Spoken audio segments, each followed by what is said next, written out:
बिस्मिल्लाहिर्रहमानिर्रहीम M for you family में एक बार फिर से खुशामदीद। आज मैं आपकी खिदमत में एक बड़ी मज़े की स्टोरी लेके आ रहा हूँ। ये स्टोरी जो है आउट ऑफ द मेज़ की है, जिसको कि डॉक्टर स्पेंसर जॉनसन ने लिखा है। जी हाँ, ये वही किताब है जो कि हु मूव्ड माई चीज़ का सिक्वेंशल है। अगर अभी तक आपने हु मूव्ड माई चीज़ की स्टोरी नहीं सुनी तो आई बटन में उसका लिंक आ रहा है, डिस्क्रिप्शन बॉक्स में भी उसका लिंक मौजूद है। रिकमेंड ये करूँगा कि पहले जाके वो स्टोरी सुन लें ताकि आपको इस स्टोरी का ज़्यादा मज़ा आए। इस स्टोरी को बयान करने का मकसद ये है कि मोस्ट ऑफ द टाइम जितना मैंने अपनी ज़िंदगी में ऑब्जर्व किया है, जितना मेरा मुतालिया है, मुझे यही फील हुआ है कि हम में से 90% लोग जो हैं अपने आप को उस करेक्टर हेम के साथ कंपेयर करेंगे जो कि चेंज के साथ अपने आप को अडॉप्ट नहीं करता और उस जगह पे अकेला रह जाता है। अभी हम बहुत ज़्यादा क्यूरियस हैं इस बारे में जानने को कि हेम के साथ क्या बनता है। क्या वो चीज़ स्टेशन से बाहर निकलेगा? क्या वो मेज़ के दूसरे कोनों की तरफ जाएगा? क्या उसको चीज़ मिलेगी? क्या उसकी लाइफ बेहतर होगी? इन्हीं सब सवालों का जवाब आज की इस वीडियो में मिलने वाला है। तो पढ़ते हैं जी उस स्टोरी के जाते बात करते हैं जी अब हेम की। हेम चीज स्टेशन सी में बिल्कुल अकेला था और वो इसी अस्ना में अपने दिन रात गुजारता था कि एक दिन चीज़ वापस आ जाएगी, एक दिन हो वापस आ जाएगा, चीज़ें फिर से नॉर्मलाइज हो जाएंगी, वो अपनी चीज़ को एंजॉय करेंगे और ज़िंदगी फिर से खुशहाल हो जाएगी। लेकिन कुछ भी नहीं हो रहा होता, चीज़ वहाँ पर बिल्कुल नहीं आ रही होती, बल्कि इसके बरक्स हेम दिन ब दिन कमज़ोर होता जा रहा होता है। उसकी एनर्जी बिल्कुल ड्रेन होती जा रही होती है और उसे अब कोई ना कोई फैसला लेना था। इसी असना में उसके जहन में एक बात आती है कि अभी तक हो वापस क्यों नहीं आया। हो सकता है हो किसी अच्छी जगह पे चला गया हो कितना मीन है कि वो मेरे लिए वापस नहीं आया, वो कैसे मुझे अकेला छोड़कर यहाँ से जा सकता है। यही सोचते सोचते वो बैठता है। जब वो बैठता है तो उसके जहन में एक नया पर्सपेक्टिव आता है। वो सोचना शुरू करता है कि हो सकता है हो किसी मुसीबत में शिकार हो गया हो किसी मुश्किल में पड़ गया हो, बल्कि हो भूखा मर रहा हो। तो ये सोचते सोचते वो उसको हो के बारे में फिक्र लाहक हो जाती है। उसका गुस्सा बिल्कुल से गायब हो जाता है और उसको हो की टेंशन होती है और वो सोचता है कि शायद अगर मैं हो के साथ चला गया होता तो हो किसी प्रॉब्लम का शिकार ना हुआ होता, ज़िंदगी बहुत सी बेहतरी की जानिब जा रही होती और चीज़ें इस तरह ना होती जिस तरह आज है।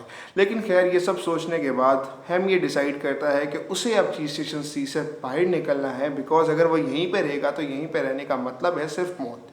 इसके बाद वो अपने शूज़ वगैरह रेडी करता है, अपने साथ वो उसको देखता है, उसके पास उसको छेनी और हथौड़ी नज़र आती है जिसके ज़रिए से वो चीज़ स्टेशन सी में खुदाई कर रहे थे उनको उस बैग में डालता है और उसके बाद फैक्ट्स ऑफ द मैटर लिखता है। और फैक्ट्स ऑफ द मैटर्स बड़े मज़े के हैं। फैक्ट्स ऑफ द मैटर्स इस तरह से है कि मुझे नई चीज़ ढूंढनी है वरना मैं मर जाऊँगा। मेज़ एक खौफनाक जगह है जहाँ पर अंधेरी गलियाँ और तारीक कॉर्नर्स हैं।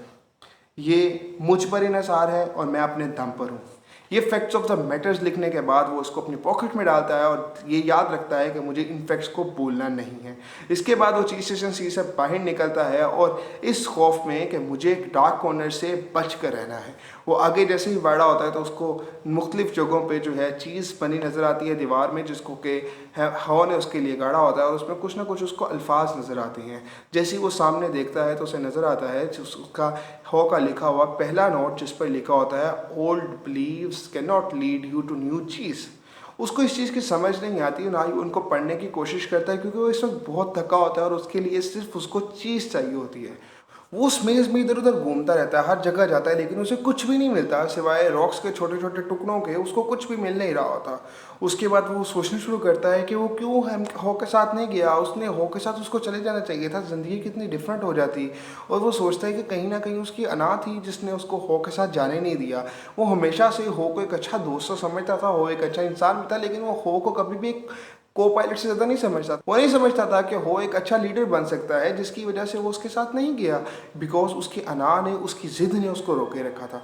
उसके बाद वो सोचता है कि शायद उसकी किस्मत में ये लिखा है कि मेज़ में गोल गोल घूमते जाना है और इसी तरह उसकी ज़िंदगी ख़त्म हो जाएगी। वो बड़ा परेशान होता है, बहुत डिसअपॉइंटेड होकर एक ही जगह पे बैठ जाता है। जैसे ही बैठता है तो उसको नींद आ जाती है। थोड़ी देर बाद जब उसकी आँख खुलती है फील होता है कि उसकी टांग के नीचे एक छोटा सा पत्थर है। एक पत्थर है जो कि उसको फील हो रहा है। वो जब उस पत्थर को उठाता है तो वो दिखता है वो पत्थर बड़ा चमक रहा है और ये पत्थर सुर्ख रंग का है। पास ही वो देखता है कि एक खूबसूरत सी लड़की भी खड़ी होती है। उस लड़की को उसने पहले कभी चीज स्टेशन में देखा नहीं होता, वो एक अनजान सी होती है। वो पास आती है और अपना इंट्रोडक्शन करवाती है कि मैं होप हूँ और ये जो चीज़ लाल रंग की तुम देख रही हो ये पत्थर नहीं है, ये एक एप्पल है और तुम इसे खा सकती हो। वो कहता है नहीं नहीं, मैं तो इसको नहीं खा सकता क्योंकि मैं तो सिर्फ चीज़ खाता हूँ। होप कहती है कि नहीं हम तो चीज़, मैं तो कभी चीज़ नहीं खाई। वो कहता है लेकिन हम सब तो इसी पे सर्वाइव रहते हैं, ऐसा कैसे हो सकता है कि तुमने कभी चीज़ ना खाई हो। खैर वो कहता है ये जो भी हो मैं इसे बिल्कुल नहीं खाऊंगा और उसके बाद वो लेटने लगता है। तो होप उसे पीछे से कहती है कि मुझे लगता है तुम बहुत कुछ अच्छा कर सकते हो, लेकिन वो ये सुन नहीं पाता क्योंकि वो तकरीबन सोने के करीब होता है। नींद तो बिल्कुल आ नहीं रही, क्योंकि भूख की वजह से वो बहुत ज़्यादा निडाला हो चुका होता है। थोड़ी देर बाद जब वो उठता है, उसी पत्थर को देखता है और पत्थर को देख कर सोचता है कि मुझे इसे खाना चाहिए नहीं खाना चाहिए। फाइनली वो एक बाइट ले लेता है, बाइट लेता है, उसकी बड़ी जूसीनेस फील होती है, उसकी वजह से वो सारा खा लेता है। जब वो सारा खा लेता है तो वो परेशान होने लग पड़ता है कि मैंने अभी एक पत्थर खा लिया, अभी तो मैं मरने वाला हूँ। ये एक सोचते सोचते वो लेट जाता है और वो उस काफ़ी अरसे के बाद इतनी मज़े की नींद लेता है। जब वो सुबह उठता है तो बिल्कुल फ्रेश सा होता है, खड़ा होता है, तो देखता है सामने होप भी होती है। होप उसे आगे कहती है कि तुम तो अभी तक जिंदा हो। कहता हाँ होप बोली मैं तो जिंदा हूँ। उसके बाद होप उसे कहती है कि तुम्हें भूख लगी है। उसने कहा हाँ मुझे भूख लगी है। होप उसे एक और एप्पल दे देती है, उसे कहती है खा लो। वो उससे होप से एप्पल लेता है और खा लेते हैं। फिर उसको बताता है कि जिस तरह चीज़ स्टेशन में एकदम से सारी चीज़ खत्म होगी। होप उसे बताती है और फ्रूट स्टेशन में भी सारे एप्पल खत्म हो गए और ये जो तुम एप्पल खा रहे हो ये आखिरी एप्पल है। वो खाते खाते रुक जाते हैं, अच्छा ये आखिरी एप्पल तुमने फिर भी मुझे दे दिया। तो उसके बाद उसको जो है होप कहती है कि हाँ तुम भूखे लग रहे थे तो इस वजह से मैंने दे दिया, तो लेकिन तुम्हारे तो सारे एप्पल खत्म हो चुके। उसने होप आगे से कहती है it's not difficult if you let go and try. कहता लेट गो एंड ट्राई, तो तुम क्या कहना चाह रही हो। वो कहते कोई बात नहीं, अगर तुम इसको छोड़ दो और ट्राई करो तो तुम आगे भी फाइंड कर सकते हो। लेकिन उसके बाद हमको ये फील होता है कि उसको तो चीज़ ढूंढनी है, क्योंकि वो बहुत ज़्यादा भूखा था और इस फ्रूट की वजह से उसमें एनर्जी आ चुकी है। चीज़ ना मिलने का मतलब उसके लिए मौत है। और वो कहता है कि अगर मैं ज़्यादा काम करूँगा, ज़्यादा मेहनत से करूँगा तो मुझे जो है चीज़ मिल जाएगी। उसके बाद हमको दीवार पर हो का वो फिक्रा लिखा नजर आता है, जो कि उसने एक चीज़ के अंदर लिखा होता है कि an old beliefs do not lead you to new cheese. कहता है वट, इसका बिलीव से क्या ताल्लुक है, मैं तुम्हें बताऊंगा कि चीज़ की तरफ कैसे जा सकते हैं, नई चीज़ की तरफ। और वो कहता है कि trying harder leads you to नई चीज़, जितना आप ज़्यादा काम करोगे उतनी ही आप ज़्यादा नई चीज़ की तरफ जाओगे। उसके बाद वो और होप चीज़ के उन कोनों पे जाते हैं जहाँ पे वो पहले नहीं गए होते, जाते हैं उन कोनों में जहाँ पे वो पहले नहीं गए थे। तो उसके बाद उसको नज़र आता है कि वहाँ पे छोटे छोटे चीज़ के टुकड़े हैं, वहाँ पे एप्पल्स हैं, वो आपस में डिवाइड करते जाते हैं और जाते जाते हैं। जाते हुए उसको सारी स्निफ एंड स्करी की और सारी स्टोरी बताता है हम उसे, और जब थक हार के वो वापस आ जाते हैं उसी जगह पे। तो उसके बाद वो देखती है, होप देखती है कि वो अपना इतना भारी बैग कैरी कर रहा है जिसकी वजह से वो थक चुका होता है। तो हेम से कहती है कि क्या तुम अपने बैग को कैरी क्यों कर रहे हो, क्या तुम्हें इसका कोई फ़ायदा हो रहा है। वो कहते हैं ये बेस्ट है, ये चीज़ें बहुत बेस्ट है, उनकी वजह से मैं थका हुआ नहीं। असल में वो थका हुआ था लेकिन वो मानना नहीं चाह रहा था कि वो उन चीज़ों की वजह से थका हुआ है। वो बहुत ज़्यादा उसे रीज़न देता है कि नहीं ये बहुत बेस्ट है, ये बहुत अच्छी हैं, हम इनसे खो देंगे तो नहीं जो है वो चीज़ वगैरह निकल सकती है। तो उसने कहा क्या पहले ही कभी इसने काम किया था। उसने कहा नहीं पहले तो काम नहीं था किया, लेकिन तुम बिलीव कर रहे हो कि ऐसा हो सकता है। कहती क्या हुआ, हमारा ट्राइंग हार्डर बिलीव काम नहीं किया एक्चुअली, और जिसकी वजह से हम थक कर दोबारा इस जगह पे आ गए हैं। और अगर हम नया बिलीव ट्राई करें, नया बिलीव ट्राई करें, हम कहते हैं ऐसा कैसे हो सकता है, हम बिलीव को ट्राई तो नहीं करते, ये तो बस हम में होते हैं और हम इनके साथ रहते हैं। अगर मैं अपना बिलीव ही चेंज कर दूंगा तो मैं हम किससे रहूँगा, मैं तो बिल्कुल ही चेंज हो जाऊँगा, ऐसा कुछ भी नहीं हो सकता। तो उसके बाद ये कहकर हम लेट जाता है। तो होप उसे कहती है कि मुझे यकीन है कि तुम अपने आप को चेंज ज़रूर करोगे। ये कहकर होप वहाँ से चल जाती है और हम वहाँ पे लेट जाता है। हम लेटता है, लेटते तो उसे बड़ा ऑफेंड होता है कि यार पता नहीं किस तरह की अजीब सी बातें कर रही है हो, हम बिलीव को कैसे चेंज कर सकते हैं, बिलीव तो हमें रचे बसे होते हैं। इसके बाद जब वो सो जाता है तो वो देखता है कि वो अपने आप को चीज स्टेशन सी में दोबारा से देखता है, लेकिन इस वक्त कुछ तो बदला होता है। वो देखता है कि चीज स्टेशन सी के बाहर बार्स लगी हुई है, ऐसे जैसे उसने अपने आप को किसी जेल में बंद किया हुआ था। वो देखता है कि मैं जेल में कैसे बंद था। वो अब घबरा के उठ जाता है, तो सामने हो का लिखा हुआ नोट नजर आता है, an old belief do not lead you to new cheese. अब वो कहता है कि बिलीव्स होते क्या है एक्चुअली, बिलीव्स क्या होते हैं। वो सोचता है कि बिलीव तो सिर्फ एक थॉट है जिस पे मैं बिलीव कर रहा हूँ कि ये सच है, जिस पे मैं यकीन रख रहा हूँ कि ये सच। उसको समझ आता है कि अच्छा है हो ये कहना चाह रहा था, ये मेरे बिलीव्स थे जिन्होंने मुझे वहाँ पर रोक के रखा हुआ था। और उसके बाद वो दीवार पे एक फिक्रा लिखता है और वो फिक्रा होता है a believe is a thought that I trust is true. कहते हैं बिलीव एक सिर्फ एक थॉट है जिस पे मैं यकीन रखता हूँ कि ये ट्रू है। और वो साथ एप्पल ड्रॉ करता है ताकि उसे पता चले कि एक्चुअली ये उसका थॉट है। कि उसके बाद वो सोचता है कि उस बार्स का क्या मतलब हो सकता है। जब वो डीप डीप करता है तो उसे समझ आ जाता है कि यस मेरे थॉट्स थे, मेरे बिलीव्स थे जिन्होंने मुझे उसमें कैद रखा हुआ था। उसके बाद वो एक और एप्पल बनाकर उस पर ड्रॉ करके लिखता है कि an old believe can hold you a prisoner. Old believe आपको प्रिजनर बना सकता है। लेकिन यहीं पे उसका माइंड रुकता है और वो सोचता है कि नहीं ऐसा कैसे हो सकता है, मैं होप से मिला था, मैंने एप्पल ट्राई करने के बारे में नहीं सोचा था, मुझे लग रहा था वो पत्थर है, मैं इसको खाऊंगा तो मैं मर जाऊंगा, लेकिन मैंने उसको पकड़ा, मैंने उसको खाया और मैं जिंदा ही बचा रहा और होप ने मुझे दिया भी। फिर उसने वहाँ पर एक और फिक्र लिखता है, वो लिखता है कि some beliefs can hold you down, others can lift you up. कुछ आपको रोक के रखते हैं लेकिन कुछ आपको लिफ्ट अप कर देते हैं। उसके बाद वो फिर से एक चीज़ सोचता है कि मुझे जब होप ने वो एप्पल दिया था मैं उसको खा लिया था, लेकिन उससे पहले मैं ये सोचता था कि जो है मैं चीज़ के बगैर मैं ज़िंदा नहीं रह सकता, लेकिन मैंने एप्पल को खाया भी और मैं ज़िंदा रहा भी। उसको एक बात समझ में आती है और उसके बाद वो दोबारा से आता है और एक एप्पल ड्रॉ करके उसके अंदर लिखता है कि you can change your mind, you can choose a new belief. अपने माइंड को बदल सकते हैं, अपने एक नया बिलीफ पिक कर सकते हैं। उसके बाद वो ये सोचता है कि मैं मेज़ के अंदर जाता रहा हूँ लेकिन मुझे चीज़ और एप्पल वगैरह कुछ भी नहीं मिल रहा, तो क्या कर सकता हूँ मैं, मुझे चीज़ मेज़ में कैसे कहाँ पे तलाश करना चाहिए जिसकी वजह से मुझे चीज़ वगैरह मिल जाए। और उसके बाद उसके जेहन में दोबारा से आता है कि वो मेज़ की हर जगह पे जाकर तलाश कर चुका है लेकिन उसे कुछ मिल नहीं रहा। लेकिन अगर ऐसा ही है, कुछ है नहीं है, तो उसको तलाश करने का कोई मतलब ही नहीं है, मतलब इट्स इम्पॉसिबल। लेकिन वो यहीं पे रुकता है, कहता है इम्पॉसिबल क्या हो कि ये भी सिर्फ एक थॉट हो जिस पर मैं बिलीव कर रहा हूँ, और अगर मैं इस पर बिलीव ना करूँ तो क्या होगा। और उसके बाद वो एक और चीज़ सोचता है, what would you do if you believe it is possible. आप क्या करेंगे अगर आपको यकीन हो कि ये पॉसिबल है। उसके बाद सोचता है कि ये थॉट सिस्टम कहाँ तक जा सकते हैं। फिर उसको अंदाज़ा होता है there is no limit to your believe, you can choose anything. उसके बाद वो दीवार पे एक और चीज़ लिखता है जो कि है there are no limits to what you can believe.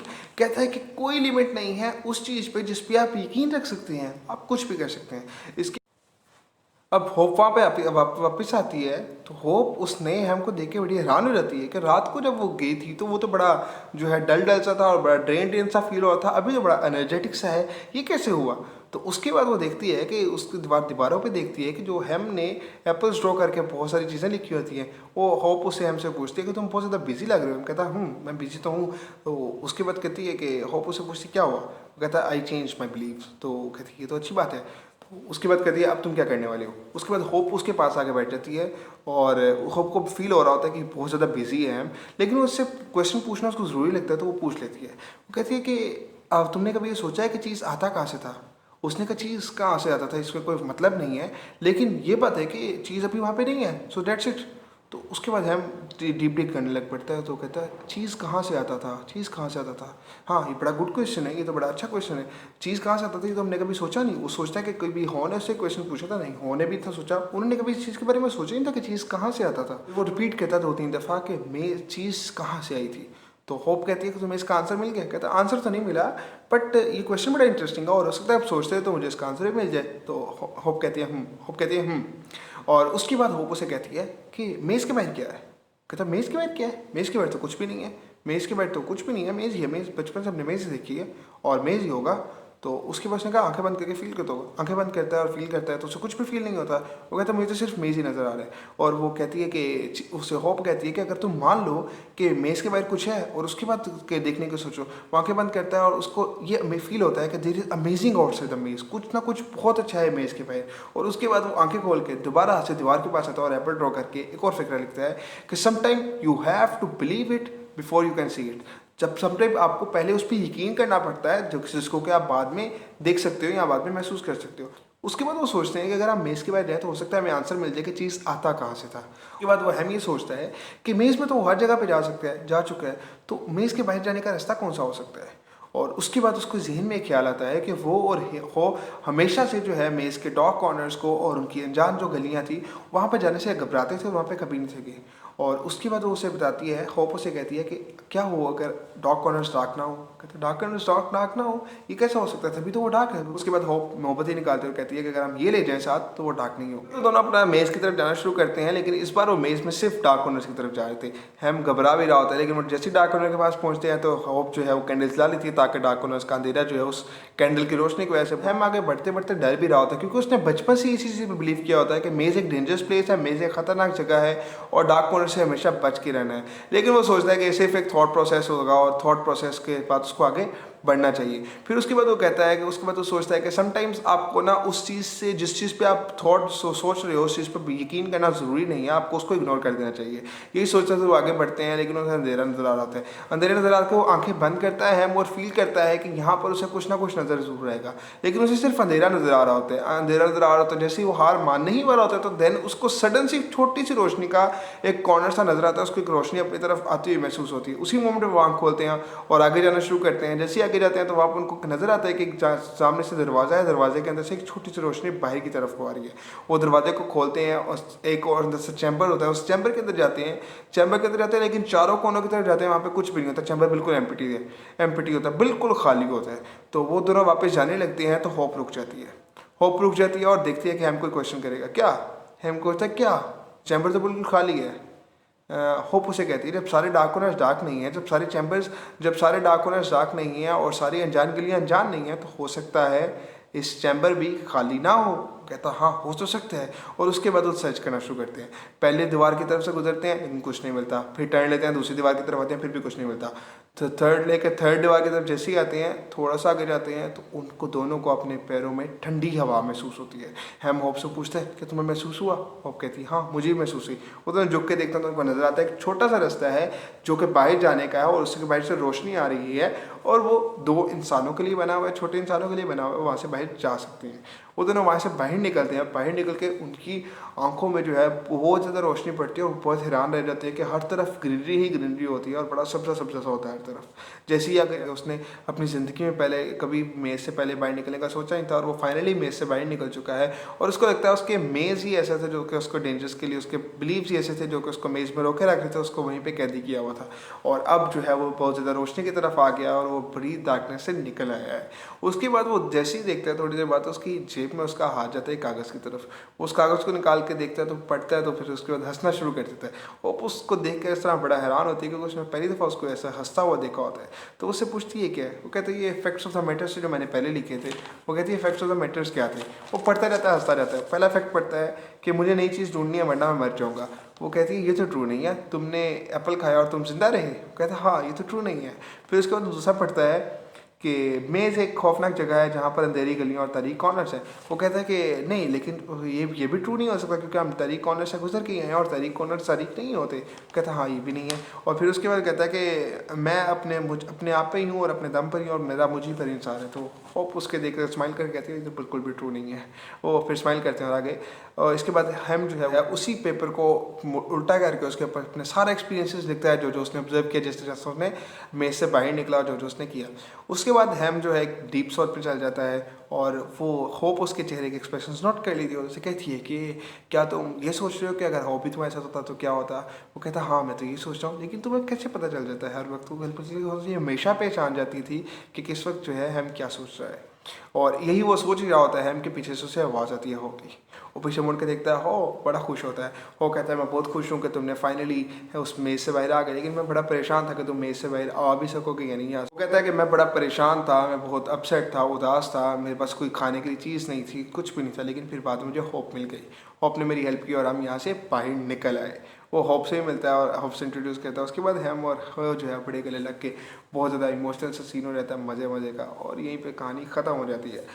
अच्छा, अब इस कहानी से जो है आपने सबक क्या लेना है, इसका मैं आपसे नेक्स्ट वीडियो में जिक्र करूँगा। मैं इन दोनों के पॉइंट्स, जितने पॉइंट्स मुझे समझने में मिले हैं, मैं उन सब पॉइंट्स का आपके साथ जिक्र करूँगा। हो सकता है कि आपको उनसे कोई ना कोई बेनिफिट मिल जाए। इंतजार कीजिएगा अगली वीडियो का। मैं मिलूंगा आपसे नेक्स्ट वीडियो में। तब तक के लिए अपना बहुत सारा ख्याल रखिए। अल्लाह ताला आपको दुनिया राखी की तमाम खुशियाँ आप कराए। और अगर वीडियो पसंद आएगी तो यार लाइक करो और चैनल सब्सक्राइब कर दो, क्योंकि भाई आपकी खिदमत में ऐसी चीज़ें लाता रहेगा। अंटिल द नेक्स्ट टाइम, अल्लाह हाफ़िज़।